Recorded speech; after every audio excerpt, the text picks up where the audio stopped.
première session de cette nouvelle série d'apprentissage sur la vaccination contre la COVID-19. Aujourd'hui, nous allons nous concentrer sur le déploiement, la vaccination et la mise en œuvre. Et je vais vous montrer une diapositive de- pour expliquer un peu comment les choses vont se passer.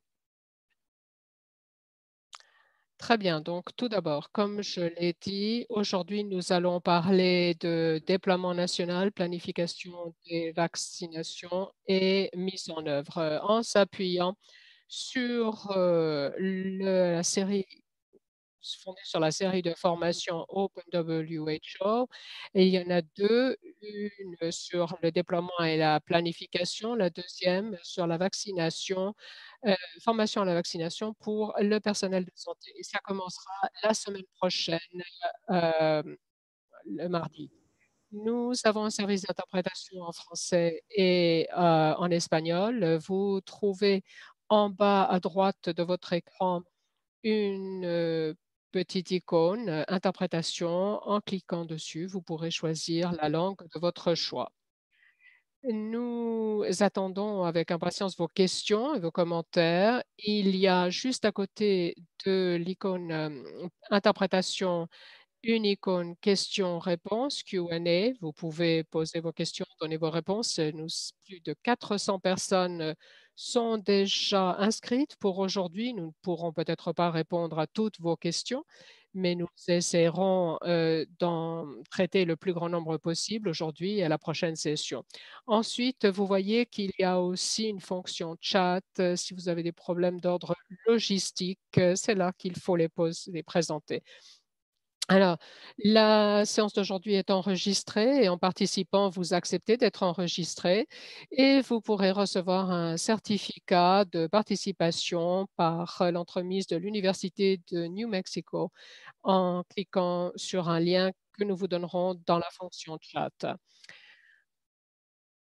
Nous tenons beaucoup à la protection des données, donc nous voulons nous assurer que toutes les données que nous recevons quand vous partez, vous vous inscrivez, vous posez des questions, des réponses, tout cela est très attentivement préservé. Alors, je vais maintenant passer la parole à Anne Mon de l'OM. Merci Bruce. Nous sommes vraiment très enthousiaste avec cette participation avec ACTA, ECHO, NECBoost et bien d'autres. Nous aurons des séances en alternance tous les 2 semaines. Cette semaine, c'est pour les points focaux nationaux et sous-nationaux. La semaine prochaine, ce sera pour les personnels de santé. Et à chaque session, nous voulons vous apporter des informations. Je crois que plus de 2000 personnes sont inscrites pour ces séminaires de plus de 100 pays. Donc, nous sommes vraiment enchantés. Avant de commencer, nous allons faire un petit questionnaire pour savoir un peu comment vous vous situez par rapport aux ressources dont nous allons parler ici. Donc, si vous voulez bien lancer la question pour aujourd'hui en ligne. Ensuite, je présenterai les intervenants. Donc aujourd'hui, et je vais présenter les sujets. 2 sujets très importants. Premier objectif, c'est d'abord de expliquer au pays ce qu'il faut pour pouvoir accès au mécanisme COVAX en nous concentrant sur 2 choses. D'abord, nous voulons mettre en relief les ressources de l'OMS qui sont disponibles sur le site de l'OMS pour aider les pays à préparer, présenter et réexaminer le processus d'élaboration du plan national de déploiement et de vaccination. Euh, Diana aujourd'hui Chang nous aidera à présenter cet aspect-là. Elle est aussi fait partie de l'équipe à l'OMS de l'équipe de préparation. Elle travaille en collaboration avec l'UNICEF, Gavi et d'autres. Elle va présenter le premier sujet. Le deuxième sera présenté par Yannick Giga, qui travaille avec le groupe des allocations des vaccins entre les pays. Ces 2 sujets sont très complémentaires. Je ne vais pas m'attarder plus longtemps. Je vais passer le micro tout de suite à Diana Chang Blanc pour qu'elle puisse nous présenter rapidement le processus pour le développement des plans nationaux et le processus d'examen. Bonjour à tous. Je travaille au département des vaccins et produits biologiques de l'OMS. Actuellement, nous sommes face à un défi sans précédent euh, à- par rapport à taux d'introduction des vaccins. Ici, vous voyez tous les antigènes qui sont utilisés dans le programme élargi d'immunisation. Euh, c'est dans la ligne en noir verticale vers 2014, vous voyez que l'introduction a été la couverture a été la plus importante et la plus rapide. En 4 ans à peu près, nous avons vu une introduction très rapide, importante. Pour la COVID, vous voyez que la ligne est beaucoup plus compliquée pour essayer de couvrir la plus grande population possible, beaucoup plus raide. Et ici, nous avons une image de la situation actuelle. Euh, D'après les données que nous avons reçues, 66 pays ont commencé la vaccination avec différents types de vaccins. Il y en a 5 actuellement sur le marché et 135 millions de doses ont été administrées. Donc, on ne parle pas de personnes, mais bien de doses, puisque vous savez que pour certains produits, il faut 2 doses pour vacciner. Mais ça vous donne une idée de l'ampleur de l'activité à l'échelle mondiale. Alors, la carte montre très bien que une partie importante de la planète est négligée. Ce sont surtout les pays à revenus élevés qui ont eu accès aux vaccins et c'est ce que nous voulons rectifier avec le mécanisme COVAX. L'accélérateur ACT et le mécanisme COVAX est bien dans cet accélérateur ACT. C'est un partenariat mondial qui vise à mettre fin à la phase aiguë de la pandémie. Dans le cercle de gauche, vous voyez tous les organismes partenaires clés de cet acte A et dont l'intention est d'aider les gouvernements et la société civile et les industries collaboratrices pour accélérer la recherche, le développement et la mise en utilisation des vaccins, des traitements et des outils de diagnostic. Dans le pilier vaccin, c'est là que l'on trouve le mécanisme COVAX qui a pour objectif d'accélérer le développement et la fabrication des vaccins contre la COVID-19. Elle est dirigée par Gavi, la coalition, la CEPI, la Coalition pour les innovations en matière de préparation aux épidémies, l'UNICEF et l'OMS.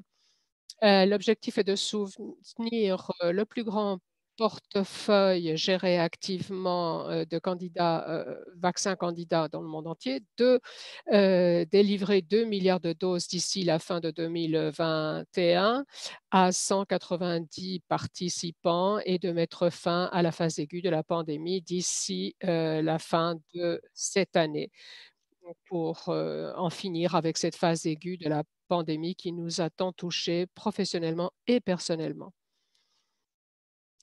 Maintenant, je voudrais parler en particulier du Plan national de déploiement et de vaccination, PNDV, pour faire plus court. Il s'agit d'un plan par pays et c'est le cadre, stratégique principal pour la manière dont un pays va s'y prendre pour, assurer le déploiement et la vaccination. Pour et nous avons, le mécanisme AMC, donc qui couvre 92 pays dans le mécanisme, et ils doivent donc, il y a une obligation à acheter le vaccin dans cette catégorie et il faut avoir un plan qui comprenne un budget et les éléments que j'expliquerai dans les diapositives suivantes. L'OMS et l'UNICEF ont élaboré des orientations, un guide pour, l'élaboration de ces plans nationaux. Cela a été fait en novembre et ce document existant sont basés sur les principes de base, du groupe SAGE de l'OMS. Donc, pour la répartition, l'allocation, la priorisation des vaccins avec, une feuille de route, un mécanisme d'allocation juste et équitable. Vous avez un lien qui vous permet de voir où vous pouvez trouver ces orientations et conseils du groupe, d'experts, ainsi qu'un lien vers la publication dont vous avez une image sur la gauche. Pour ce qui est du document d'orientation en question, comporte 12 chapitres depuis le début, donc préparation du point de vue de la réglementation et jusqu'à la fin, surveillance, suivi et évaluation post-introduction. Toutes les fonctions de mise en œuvre intermédiaires sont couvertes, donc identification des populations cibles, hem préparation, stratégie de vaccination, préparation de la gestion de la chaîne d'approvisionnement et des déchets, gestion et formation des ressources, humaines, niveau d'acceptation et de participation à la campagne. Suivi surtout pour, les événements indésirables, dus à la vaccination. J'ai dit tout à l'heure aussi qu'il fallait évaluer le coût du plan national. Il y a différentes façons de s'y prendre et j'aimerais mentionner un outil en particulier qu'a développé l'OMS. Il s'agit de l'outil qu'on appelle CIVIC. Vous voyez en bas où vous pouvez en trouver la version la plus récente. C'est un excellent outil qui doit aider à établir le budget, hem, en conformité avec, les populations cibles recommandées par le groupe, SAGE. En bas, vous voyez une adresse, de courriel, heu où vous pouvez, vous adresser si vous avez des difficultés à suivre la formation en ligne. Ici, vous voyez d'autres ressources, disponibles pour, les autorités et les travailleurs de la santé. À droite, orientation pour le plan national, PNDV.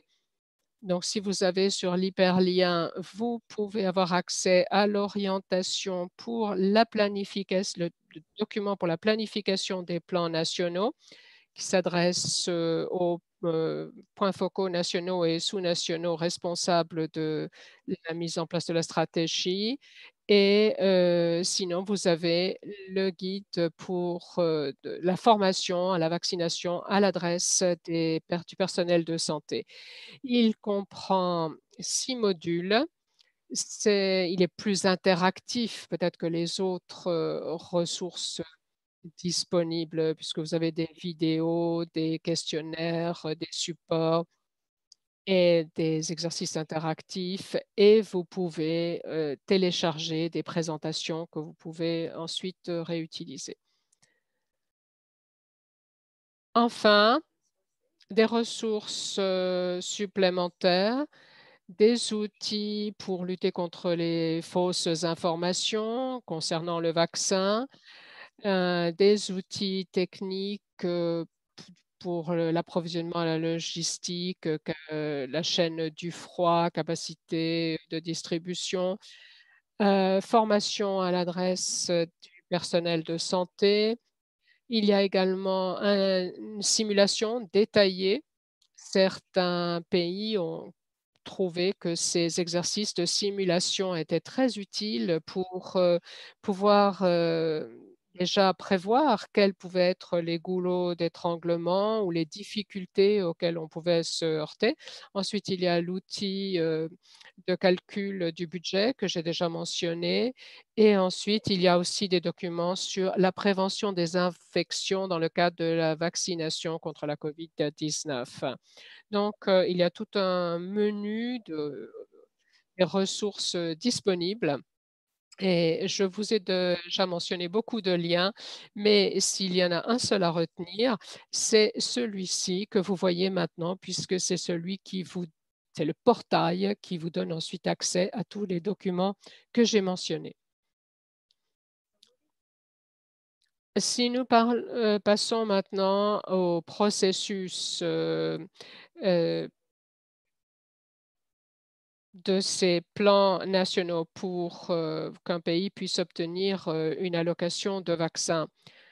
Vous voyez tout à gauche, la première étape, les pays, d'abord confirment leur, volonté de participer au mécanisme COVAX. Donc ça a été fait en décembre, avec, les pays, AMC 92.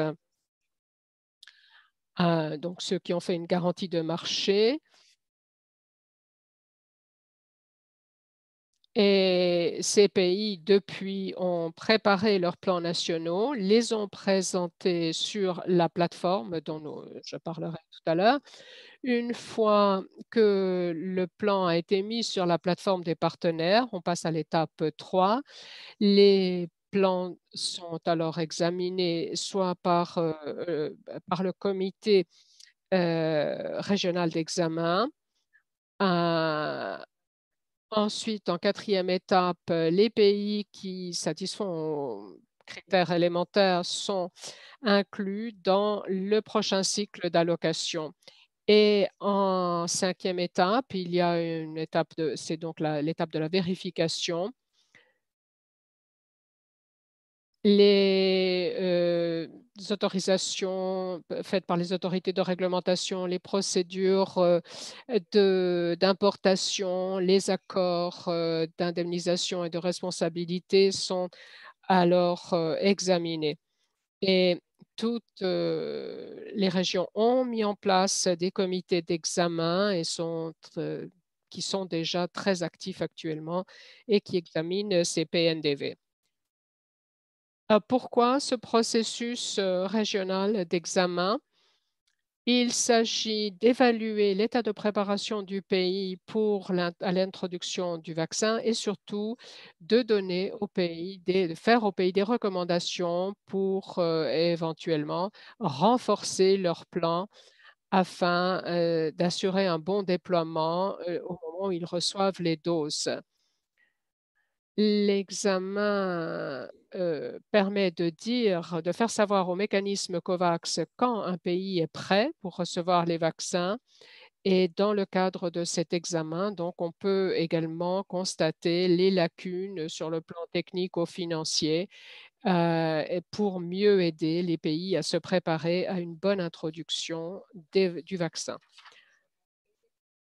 Comme nous l'avons dit, les ministères de la santé ont des pays concernés ont déjà commencé à mettre sur la plateforme des partenaires dont vous voyez l'adresse en bas, leurs plans nationaux. Hier, ils étaient au nombre de 19 qui avaient envoyé leur, dossier officiel et aujourd'hui, nous avons commencé à recevoir ces plans depuis le 25 janvier et aujourd'hui, c'est la date limite pour la présentation pour ce premier cycle d'allocation. Quelles sont les possibilités des résultats de l'examen? Donc, d'abord, le plan est examiné sous différents angles, plan de ressources humaines, formation, chaîne du froid, etc. Et les possibilités sont les suivantes, soit le plan paraît tout à fait conforme et le pays est accepté pour le prochain cycle d'allocation, ou alors il peut être accepté avec quelques modifications mineures, peut-être quelques secteurs ou fonctions qui nécessitent des précisions ou des ajustements mineurs. Et le comité régional contacte alors le pays pour l'aider à optimiser sa préparation. S'il y a des lacunes importantes dans le plan, aux yeux du comité de révision, et on peut donc craindre que les doses envoyées ne soient pas utilisées rapidement non, ou efficacement. Et donc, le pays concerné sera invité à revoir son plan et à le présenter pour un futur cycle d'allocation. Quant à ces cycles, Eona Giga parlera de ces cycles d'allocation tels qu'ils sont prévus. Les critères minimums pour l'allocation des vaccins, eh bien, le plan national est examiné sous tous ses angles, mais le minimum à définir sont quelles sont les populations cibles, euh, quelles sont les priorités et pourquoi ces populations ont été choisies comme cibles. Chaque pays a ses propres populations considérées prioritaires. Ensuite, il doit y avoir une bonne bonne gestion et logistique pour la chaîne d'approvisionnement et ensuite un bon système de surveillance de l'innocuité et innocuité des vaccins en cas d'événements graves suite à la vaccination. Outre ces trois exigences minimum, les comités d'examen noteront également les plans des pays du point de vue des mesures d'autorisation, la réglementation des autorisations et voir s'ils ont besoin d'un soutien particulier dans ce domaine. Après qu'un pays ait été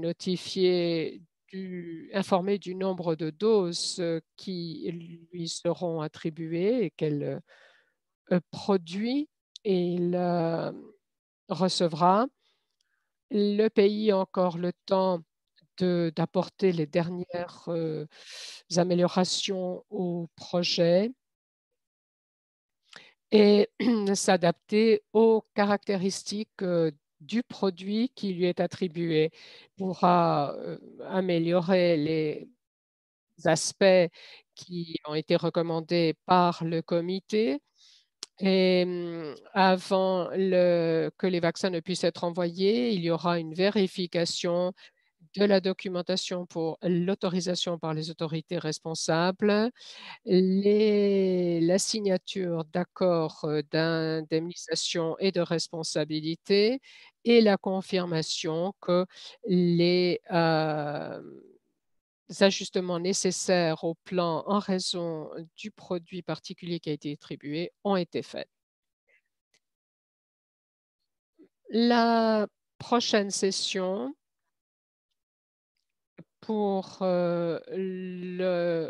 portera sur l'indemnisation et la responsabilité. C'est un sujet trop complexe pour que nous puissions le couvrir aujourd'hui. Le temps ne le permet pas. Il aura donc lieu le 23 février et les inscriptions seront ouvertes tout prochainement. Et maintenant, je passe la parole à Johanna. Merci de votre attention. Merci Diana et bonjour à tous. L'intervenante est inaudible.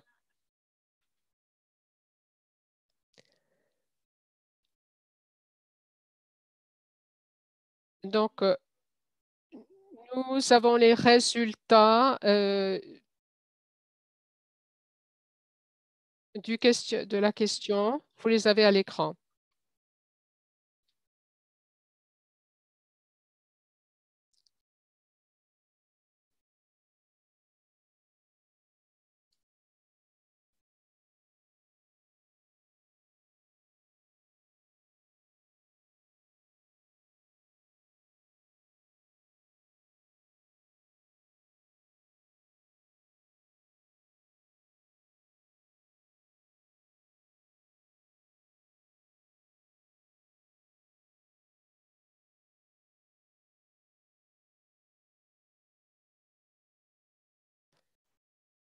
Bon, si nous commençons avec le mécanisme d'allocation, Commençons donc par le mécanisme d'attribution des vaccins. je vais J'aimerais vous vous expliquer montrer maintenant ce qui se passe, comme l'a dit Diana. Le tout a commencé avec acte A et la nécessité de voir un produit sûr qui puisse être envoyé à toutes les populations du monde. Donc, ceci est prévu dans acte A et je vais aujourd'hui vous parler du mécanisme d'allocation spécifique au vaccin.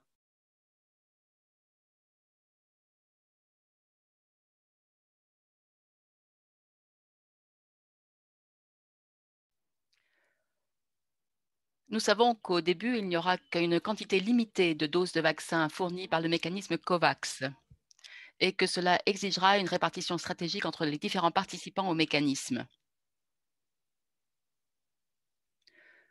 Nous devons donc avoir une approche stratégique tenant compte de tous les participants au mécanisme.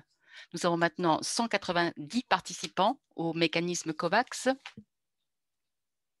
Il est également important de se souvenir que le mécanisme est l'un des composants essentiels d'une approche globale qui est centrée sur un accès équitable au vaccin du COVAX. Nous devons, bien sûr, viser un objectif. Et l'objectif qui est le nôtre, c'est de faire en sorte de préserver la santé publique en réduisant la mortalité liée à la COVID-19 et en réduisant également les impacts sur la société et sur l'économie. Nous pouvons passer maintenant à la diapo suivante. Je vais vous expliquer quels sont les principes fondamentaux permettant de garantir un accès équitable aux produits sanitaires dans le contexte de la COVID-19. Tous ces principes sont importants et ils guident notre action. Tout d'abord, lorsque nous avons mis au point ce cadre, nous avons réfléchi à la nécessité de faire en sorte que des techniciens se réunissent pour pouvoir traiter de ces questions. Donc, l'idée, c'est également de mener des consultations avec les États membres. Donc, je reprends les principaux principes. Tout d'abord, celui de la solidarité. Nous reconnaissons tous que pour faire face à ce défi sans précédent, nous devons absolument conjuguer nos forces. Ce n'est qu'ensemble que nous pourrons surmonter la pandémie. Ensuite, il y a également la responsabilité. Il faut que les rôles et les responsabilités de chacun soient clairement définis pour assurer la procédure et la justice. Il faut également assurer la transparence afin de préserver la confiance et de la forger le cas échéant. Il faut également être réactif aux besoins de santé publique. Il faut assurer l'équité. Il faut que le mécanisme d'accès soit aussi en mesure d'avoir une influence.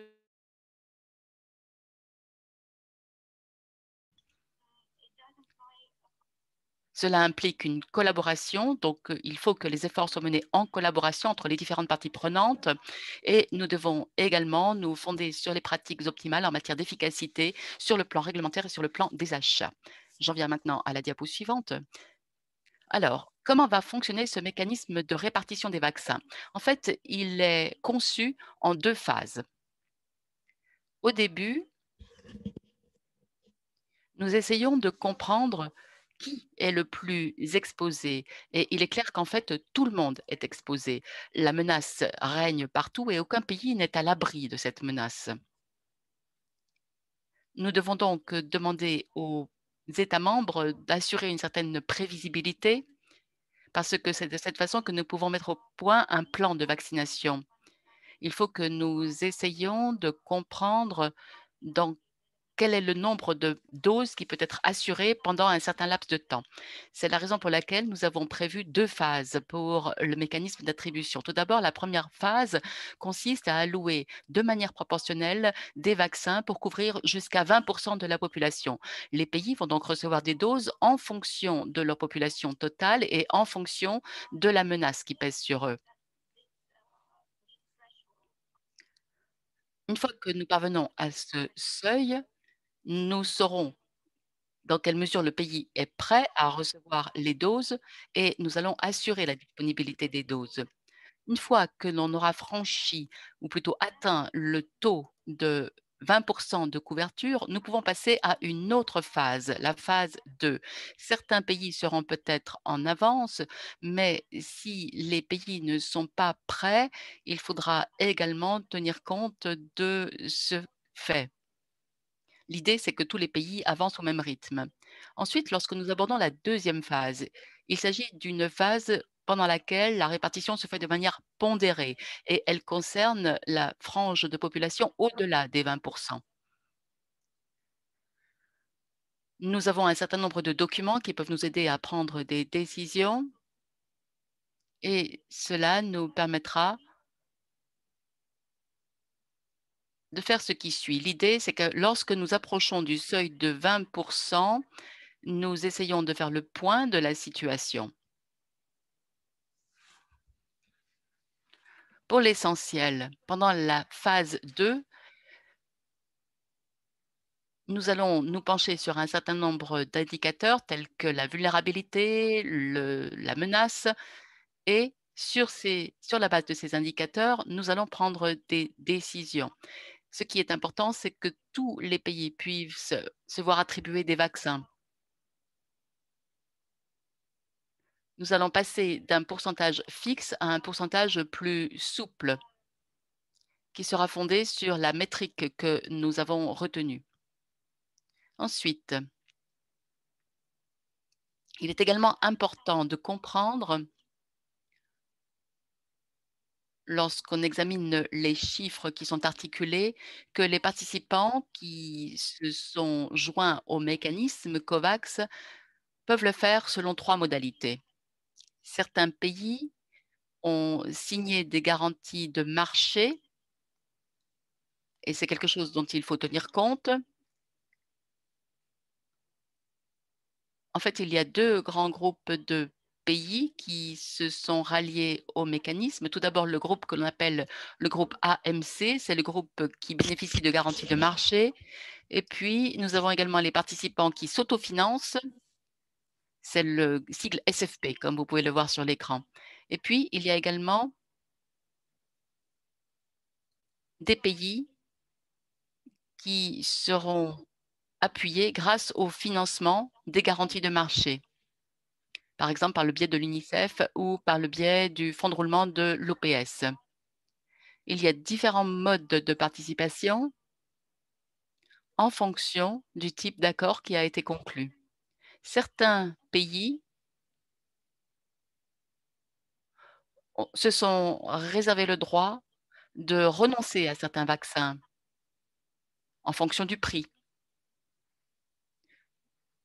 Et certains pays n'ont pas retenu cette option.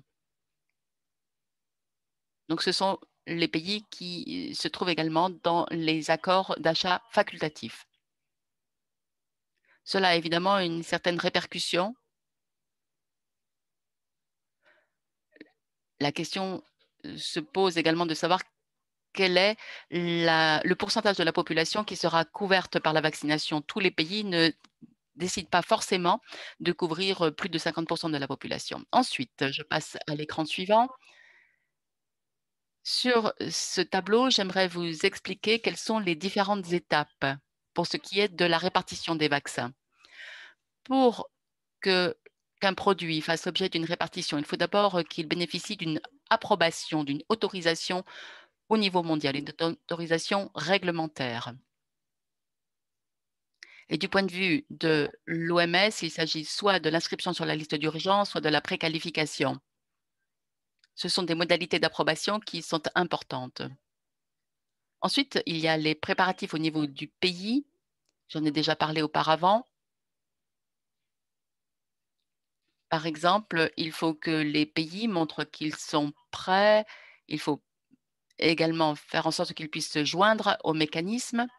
Il y a un autre élément qui a été pris en compte par la division des fournitures de l'UNICEF ainsi que par le fonds de roulement de l'OPS. Il faut savoir quelle est la disponibilité des produits. Donc tout cela, ce sont des éléments qui sont importants, qu'il faut prendre en considération. Une fois que la répartition est décidée et une fois que les pays savent quels sont les produits qui leur ont été attribués, ils peuvent demander une homologation au niveau national pour que le produit en question puisse parvenir dans leur pays et pour qu'il puisse ensuite être administré à la population. Et nous avons besoin, bien sûr, pour ce faire, d'une approbation de la part des autorités nationales de réglementation. Et après la répartition, il y a également un certain nombre de mesures qui sont prises. Une fois que tous les documents ont été rassemblés, les pays peuvent passer une commande auprès des institutions et la décision en matière d'attribution peut être prise. Ensuite, j'aimerais vous expliquer quelle est la logique sur laquelle repose la répartition au sein du mécanisme COVAX pour les vaccins.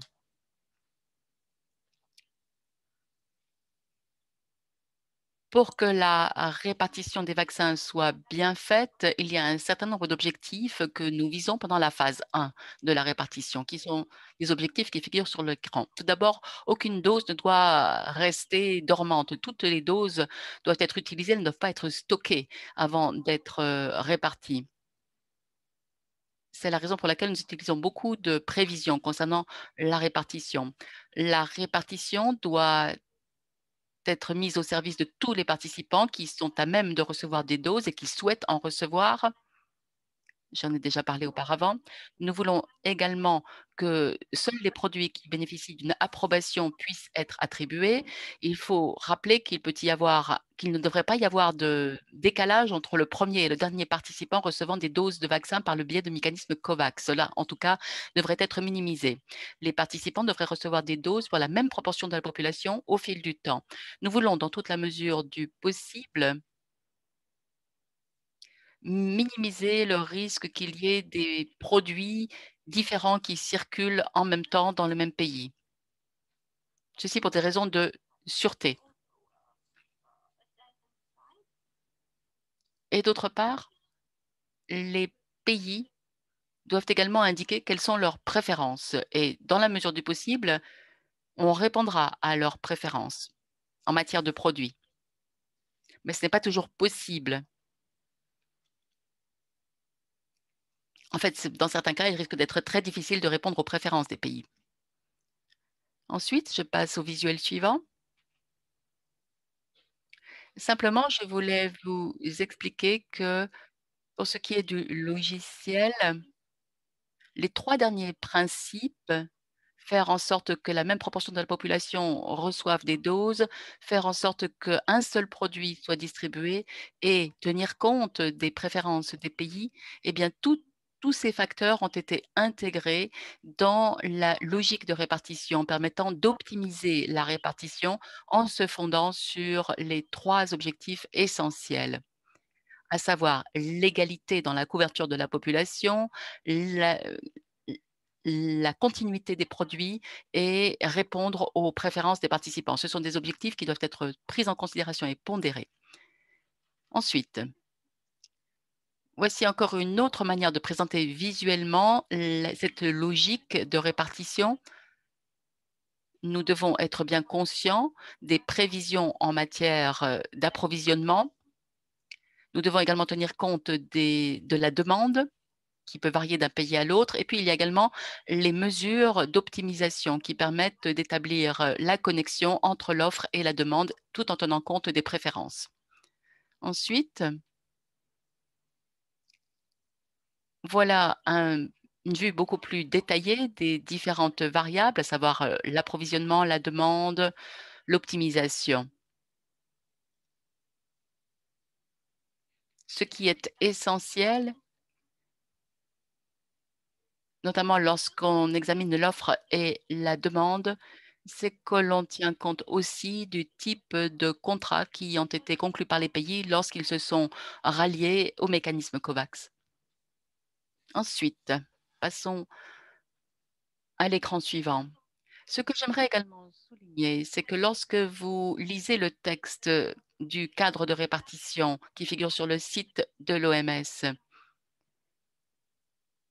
vous constatez que normalement, tous les pays devraient bénéficier d'une allocation pour au moins 20 de la population. C'est le seuil qui a été fixé. Mais vous pourrez constater que certains pays auront reçu davantage que d'autres. Et ceci, c'est pour la raison suivante. C'est parce qu'il s'agit de petits États insulaires difficiles d'accès et c'est la raison pour laquelle ils reçoivent plus que le pourcentage qui a été alloué aux autres pays pendant cette phase. Ensuite, enfin, j'aimerais vous parler rapidement de la gouvernance de ce processus de répartition et de sa structure.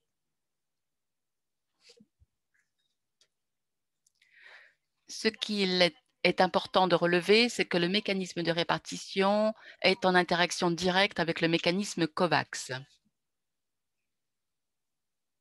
Il y a un groupe indépendant de répartition des vaccins, en abrégé IAVG, qui se compose de 12 experts indépendants qui ont été désignés par les membres du COVAX et également par l'OMS. C'est ce groupe qui examine les propositions de répartition.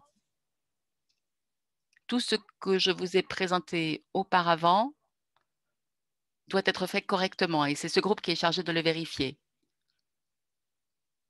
Et puis, il y a également une sorte de secrétariat que l'on appelle l'équipe spéciale conjointe chargée de la répartition qui se compose de personnel de l'OMS ainsi que du bureau de la Gavi et du mécanisme COVAX. C'est ce groupe, cette équipe spéciale qui prépare les décisions concernant la répartition des vaccins.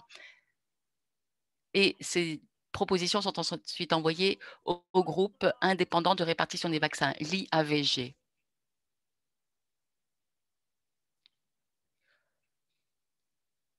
Donc,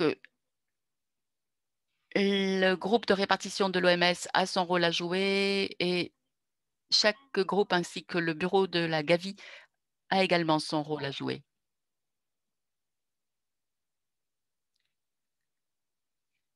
Il y a peut-être des pays qui décident de passer directement à la phase d'achat. Sur le site web de l'OMS, vous pourrez voir qui sont les experts de ces groupes. Voilà, je crois que c'était mon dernier visuel. Effectivement, c'est cela. Merci beaucoup. Merci beaucoup. Merci beaucoup. On entend à peine l'oratrice, malheureusement. Bien. Bien. Ensuite, que va-t-il se passer? Les enregistrements de cette séance seront disponibles en anglais, français et espagnol. Pour poursuivre la conversation, vous pouvez poser vos questions. Nous avons un formulaire TechNet 21 où vous pouvez poser des questions. Et vous pouvez échanger avec les experts techniques. La prochaine séance, comme je l'ai déjà dit, aura lieu le 23 février à midi, heure d'Europe centrale. Donc, je le répète, le 23 février. La semaine prochaine, nous aurons à nouveau un séminaire comme celui-ci.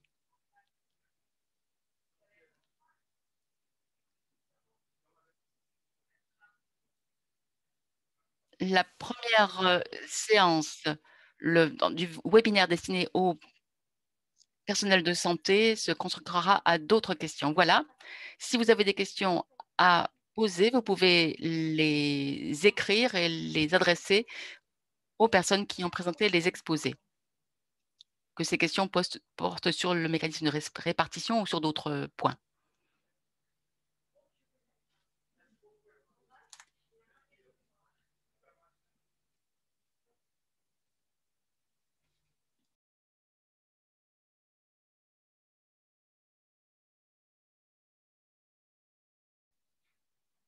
Je regarde quelles sont les questions qui ont été posées.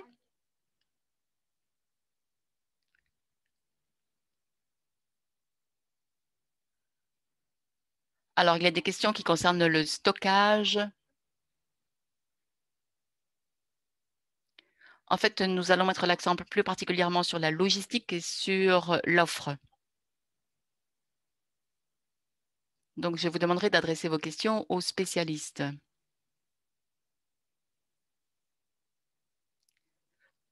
Il y a une question concernant le rythme de la vaccination.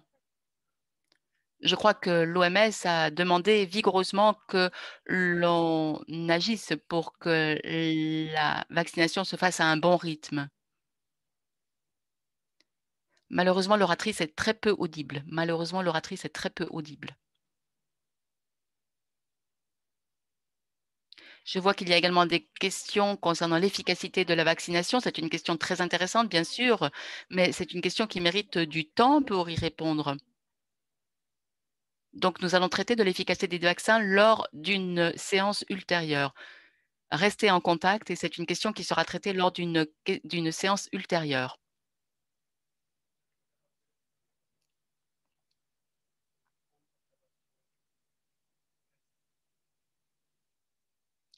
Y a-t-il d'autres questions que vous souhaiteriez poser?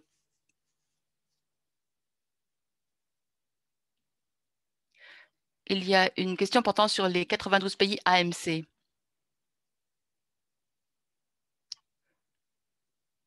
Bien sûr, nous pouvons vous envoyer le lien concernant les 92 pays AMC. Il y a une question pour Johanna.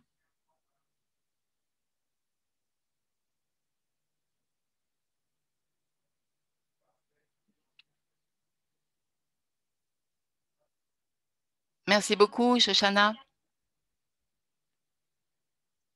Pour répondre à la question, vous vous souviendrez peut-être que j'ai projeté sur l'écran un tableau expliquant le mécanisme de répartition. D'abord, nous devons recevoir des données concernant la préparation du pays, l'état de préparation du pays.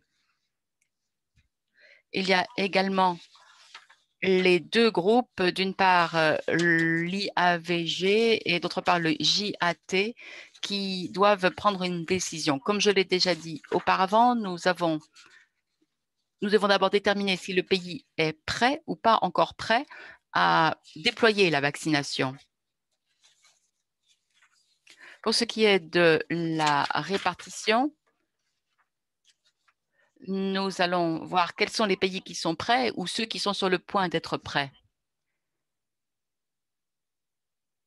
Nous pensons que les pays qui ne seront pas prêts seront en fait très peu nombreux, du moins je l'espère. Et nous allons nous tourner vers le groupe qui détermine l'état de préparation des pays pour ensuite donner le signal que tel ou tel pays est prêt à recevoir les vaccins et à déployer la vaccination. Shoshana, je crois qu'il y a un certain nombre de questions qui portent sur la question de savoir quels sont les facteurs qui pourraient faire qu'un pays ne se verrait pas attribuer de vaccin. Réponse. Pour assurer la répartition, nous avons besoin de données. Et d'abord, il faut que le pays souhaite recevoir des doses de vaccins. Pour ce qui est de la répartition se fait plutôt sur la base des données. Je pourrais vous donner un exemple. Si un pays a décidé de renoncer à recevoir un vaccin spécifique et qu'en raison de l'offre, nous n'avons que ce vaccin sous la main, il est compréhensible que ce pays ne pourra pas recevoir de dose de ce vaccin.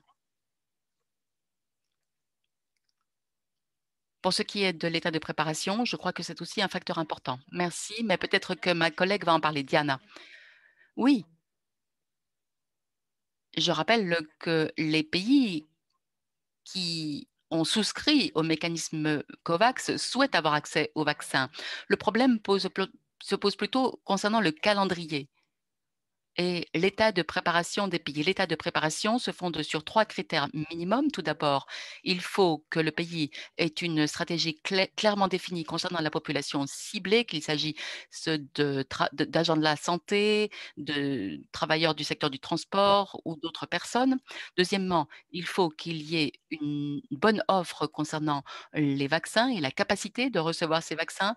Et troisièmement, il y a également les questions des effets indésirables des vaccins et cela est fonction du système de surveillance. Donc, il y a des pays qui devront tenir compte de ces aspects et l'OMS est bien sûr disposée à aider les pays à faire face à de telles difficultés aussi rapidement que possible. Et ensuite, nous pourrons en tenir compte dans le mécanisme de répartition. Mais ce qui est important, c'est d'avoir un programme de déploiement clairement défini. Bien. Shoshana, y a-t-il d'autres questions?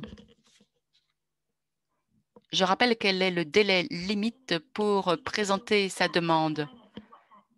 Qu'est-ce que cela signifie? Quel est ce délai et qu'est-ce que cela signifie? Réponse. La première date limite, c'est aujourd'hui et de nombreux pays ont respecté cette date limite. Les dates limites sont fixées par le groupe de répartition en tenant compte des possibilités d'approvisionnement. Donc, nous verrons ce qu'il en est de la prochaine série de répartition. Ce que je voulais rappeler, c'est que la plateforme est toujours disponible pour recevoir vos plans de déploiement. Par conséquent, s'il y a un pays qui n'a pas pu respecter la date d'aujourd'hui, la plateforme est toujours ouverte pour pouvoir recevoir le plan de déploiement des pays en question. Et vous pourrez alors faire partie de la prochaine série de répartition des vaccins. Merci beaucoup. En fait, nous aimerions également savoir quel serait le meilleur moment pour mettre en route une phase de répartition. Quel est le seuil de déclenchement? Nous savons tous que nous sommes dans un milieu où il y a encore beaucoup d'incertitudes, mais c'est quelque chose qui est particulièrement important du point de vue de la répartition.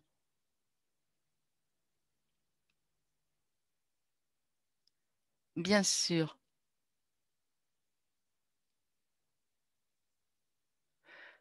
Comment est-ce que l'identification des différentes souches a une incidence sur la vaccination? Réponse. Nous avons eu une réunion hier avec le groupe SAGE et nous avons examiné les données concernant le vaccin AstraZeneca. C'est un vaccin qui devrait être inscrit sur la liste des autorisations en urgence.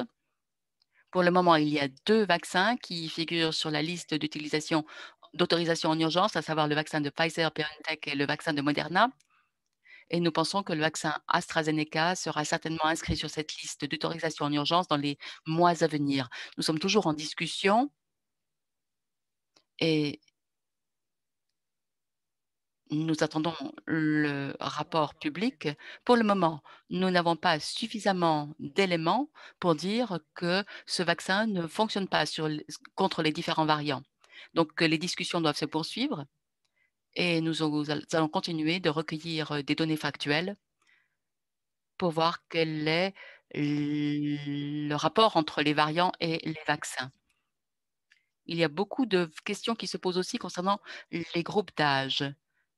Et je rappelle qu'il y a un lien vers les discussions du groupe SAGE sur les vaccins et les variants et je vous invite à examiner ce que le SAGE a dit à ce sujet parce que chaque produit est différent. Nous ne pouvons pas dire les vaccins contre la COVID-19 en général parce que chaque vaccin est différent. Chaque vaccin a ses spécificités, son taux d'efficacité, les groupes de population visés, les modalités de manutention, les caractéristiques, etc. Donc, les pays doivent être prêts à tenir compte de ces produits particuliers. Donc, je dirais que pour ce qui est des produits, la plupart des produits sont actuellement recommandés pour des personnes qui ont plus de 18 ans. Certains vaccins ne sont pas recommandés pour les femmes enceintes. Il y a également des vaccins qui sont plutôt recommandés pour des personnes fragiles. Donc, seul le vaccin Pfizer a besoin d'une chaîne de l'ultrafroid de 70 à 80 degrés et il y a des pays qui ne peuvent pas utiliser un tel vaccin parce qu'ils n'ont pas suffisamment de neige carbonique pour stocker le vaccin. Mais ce qui est important pour ce qui est de la répartition et pour ce qui est du vaccin AstraZeneca, qui, nous l'espérons, sera autorisé sous peu, c'est un vaccin qui est plus facile à stocker, donc qui sera plus facile à utiliser dans tous les programmes de vaccination. Il n'y a pas besoin d'être conservé à une température aussi glaciale. Donc, je pense que de cette façon, nous pourrons décider des capacités et de la répartition. Bien, je vous remercie de votre réponse. Je crois qu'il y a encore 2 précisions qui sont demandées.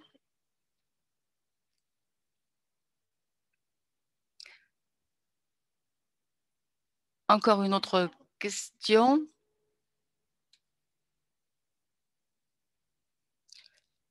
Est-ce que vous pourriez préciser quelles seront les étapes suivantes pour les pays? Donc, est-ce que vous pourriez répondre rapidement à cette question? Je vais demander à Johanna de répondre à la première question, puisqu'il s'agit des différentes vérifications qui doivent être faites. Johanna, est-ce que vous pouvez répondre à la première question?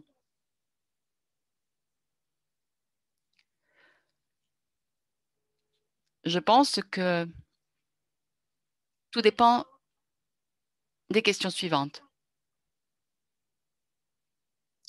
Vous vous souviendrez que, bien sûr, on vérifie d'abord l'état de préparation du pays et le fait que le pays ait bien mis au point un plan de déploiement et de vaccination. Mais pour ce qui est des pays qui sont considérés comme étant prêts, on procède à une vérification pour s'assurer que toutes les recommandations de dernière minute aient été suivies des faits. Pour ce qui est des documents qui sont nécessaires pour l'importation des vaccins dans les pays, eh bien, pour qu'un vaccin puisse être utilisé, il faut d'abord qu'il ait été approuvé par les autorités nationales de réglementation, les agences nationales de la santé. Les pays peuvent évidemment s'appuyer sur ce qui a été fait par d'autres organismes, par exemple par l'OMS. Certains pays ont leur propre évaluation, mais je crois qu'il faut bien comprendre que cela doit se faire par le biais de l'approbation par les autorités nationales. Il y a également les questions d'indemnisation et de responsabilité qui entrent également en jeu. Il y aura d'ailleurs une séance spécialement consacrée à cela. Et toutes ces questions seront réglées pour ce qui est de l'achat, donc par la division des achats. Donc, c'est ensuite que les pays pourront dire: «Voilà, nous vous donnons le feu vert, vous pouvez envoyer».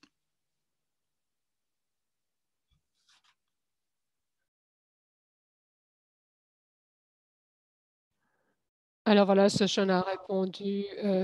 Il y a vraiment d'excellentes questions dans le chat. On ne peut pas répondre à toutes maintenant, mais on y répondra d'une manière ou d'une autre. Mais là, ce que je voudrais dire en mode de conclusion, c'est qu'il y a énormément d'informations, de ressources à votre disposition. Ce n'est pas toujours facile de s'y retrouver. Alors, n'hésitez pas à vous adresser, aller sur le site TechNet ou sur le site Covid-19 afin d'obtenir le soutien dont votre pays, votre province ou votre district pourrait avoir besoin.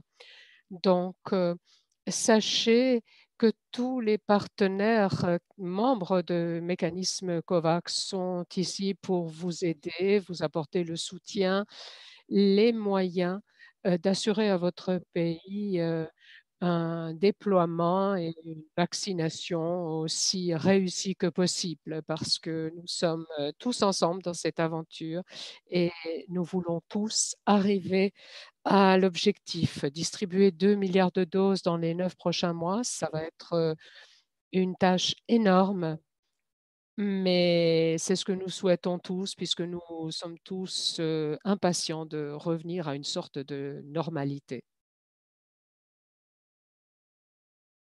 Alors merci à vous tous. Si vous voulez poursuivre la conversation, allez sur le forum TechNet et merci à vous tous, et merci aux interprètes. Je vous souhaite une bonne matinée, soirée, après-midi selon le cas. Merci à tous et au revoir.